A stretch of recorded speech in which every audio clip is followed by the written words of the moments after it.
జరిగింది. ఆ రోజు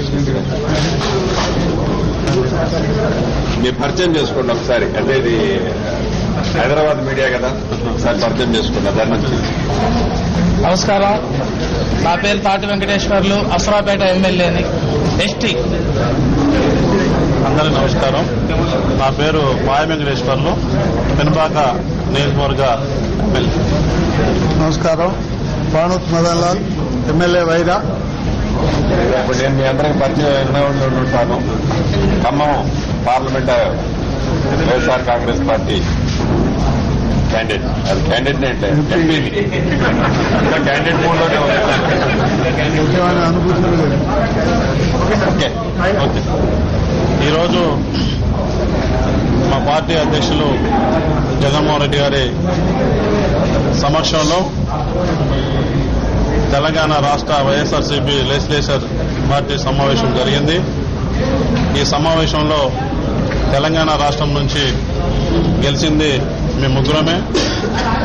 ఇందులో లెజిస్లేచర్ పార్టీ నాయకుడు ఎన్నికకు సంబంధించి ఒక లీడరు, డిప్యూటీ లీడరు, ఇఫ్కి సంబంధించినటువంటి దాని మీద ఏకగ్రీవంగా తీర్మానం చేసి ఆ బాధ్యత, నాయకుడు ఎన్నిక బాధ్యత లీడర్, డిప్యూటీ లీడర్, ఇఫ్కి సంబంధించినటువంటి బాధ్యత మేమంతా కూడా ఏకగ్రీవంగా తీర్మానం చేసి మా పార్టీ అధ్యక్షులు జగన్మోహన్ రెడ్డి గారికి ఆ బాధ్యతని మరి అప్పచెప్పడం జరిగింది. మేము కూడా ఈ తెలంగాణ రాష్ట్రంలో ప్రజా సమస్యల పట్ల, తెలంగాణ నిర్మాణంలో మేము సమిష్టిగా అసెంబ్లీ బయట, అసెంబ్లీ లోపల ప్రజల పక్షాన్ని నిలబడి ప్రజల సమస్యల పరిష్కారం కోసం మా వంతు పాత్ర, నిర్మాణాత్మకమైనటువంటి పాత్ర పోషించడానికి, పార్టీని మరింత ముందుకు తీసుకెళ్లడానికి ఈ తెలంగాణ రాష్ట్రంలో మా వంతు కృషి చేయడం జరుగుద్ది. మా నాయకుడు, మా పార్టీ అధ్యక్షులు జగన్మోహన్ రెడ్డి గారు కూడా సమస్యలపైన, అన్ని వర్గాల సమస్యలపైన కూడా పార్టీ స్థాపించిన దగ్గర నుంచి నేటి వరకు ఫైట్ చేస్తా ఉన్నారు. అదే స్ఫూర్తితో తెలంగాణ రాష్ట్రంలో కూడా వైఎస్ఆర్సీపీ రానున్న కాలంలో మరింత బలోపేతం కావడానికి అసెంబ్లీ బయట ప్రజల పక్షాన్ని నిలబడి, అసెంబ్లీ లోపల ప్రజావాణిని వినిపిస్తూ పార్టీని నిర్మాణపరంగా ముందుకు తీసుకెళ్లడానికి మా వైపు నుంచి కృషి చేయడం జరుగుతుంది.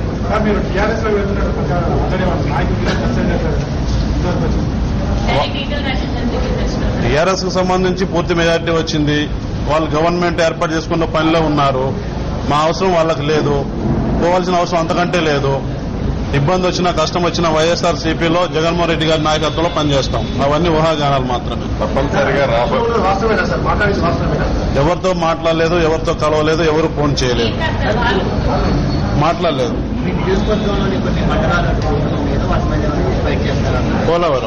పోలవరం విషయంలో ఎక్కువ మా ఏజెన్సీ ప్రాంతం ఆంధ్రప్రదేశ్ లో చూసినప్పుడు, ఇవాళ తెలంగాణ రాష్ట్రంలో చూసినప్పుడు ఖమ్మం జిల్లా ఎక్కువ ఆదివాసీల నివాసం ఉంటున్నటువంటి ప్రాంతం. ఇవాళ చూసినప్పుడు ఇవాళ ఆ ప్రాంతం ముంపుకు గురవుతా ఉంది. ఆ ముంపుకు గురయ్యే ప్రాంతంలో మా ఆదివాసీలకు సంబంధించి ఇతర వర్గాలు, ఎస్సీ, బీసీ, మైనార్టీ వర్గాలు కూడా ఉన్నారు. వారందరికీ కూడా దగ్గరలోనే మరి భూమికి భూమి ఇచ్చే విధంగా, మెరుగైన ప్యాకేజ్ ఇచ్చే విధంగా తప్పనిసరిగా తెలంగాణ రాష్ట్రంలో ఆ నిర్వాసితుల పక్షాన న్యాయం జరిగేదానికోసం మా వైపు నుంచి పోరాటం కొనసాగిస్తాం.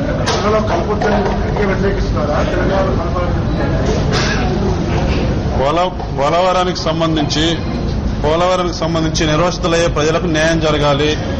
ఈ ప్రభుత్వంలో గానీ, ఆ ప్రభుత్వంలో గానీ దగ్గరలోనే, ఆ నిర్వాసితులు కోరుకున్న దగ్గరలోనే భూమికి భూమి ఇవ్వాలి.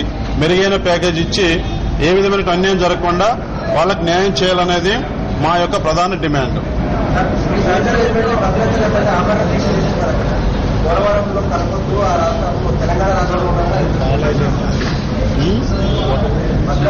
నిన్న సంఘీభావం తెలిపాము. నిన్న వెళ్ళాము, సంఘీభావం తెలిపాము.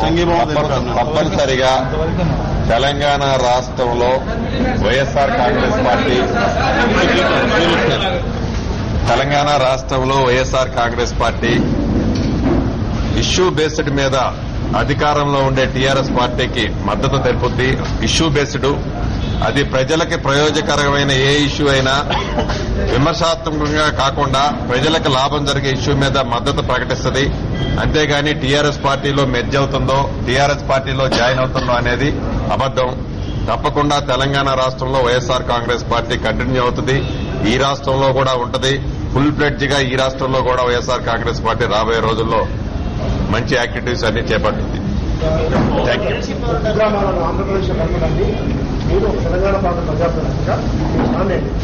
తప్పనిసరిగా తెలంగాణ రాష్ట్రం ఏర్పడ్డ తర్వాత వైఎస్ఆర్ కాంగ్రెస్ పార్టీలో మేము ఉన్నా కూడా తెలంగాణ రాష్ట్ర పోరాటంలో భాగంగా దీనికి మేము